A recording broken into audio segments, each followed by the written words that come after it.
What do we do? How do we better regulate? What are the things that we can do to help that emotional regulation in ourselves and in others around us? And we like to call them switches, things that switch you from your system 1 to your system 2, to you and your ape, that are able to navigate the emotional terrain and the things that, the emotional responses you're having to the experiences around you.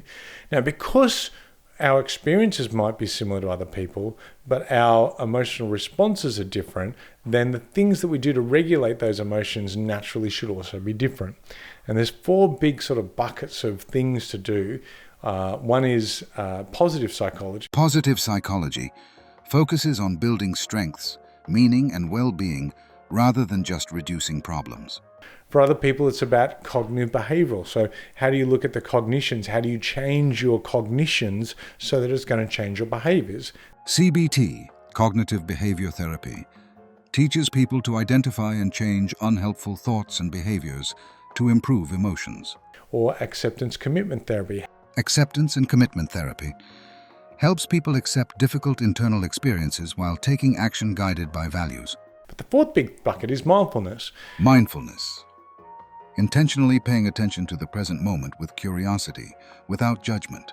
And mindfulness is about looking at breathing techniques and focus and attention in order to look at different ways that you can change your physiology to change your psychology. And this relationship between physiology and psychology is kind of called biohacking, and you can go both ways. So CBT ACT is kind of starting with your cognitions and retraining your brain in order to change your body. But mindfulness is kind of the other way around. So if you've got something that's making you anxious, you instantly your brain recognizes that being anxious. It triggers an emotional response of anxiety, floods your brains with certain types of emotions, and your heartbeat starts to beat fast because of the emotion, and it creates an emotional feedback loop. So what can you do? If in that situation you can't change the cognition, something that's in your brain, you might have a look at changing your breathing. Because if you slow your heart rate down, then your brain that's releasing all these chemicals, starts to see that your heartbeat's not beating as fast. And so your brain goes, oh, hang on, my heart's not beating as fast. Maybe I don't need to be so anxious about it. And it stops releasing as many chemicals and you start to calm down.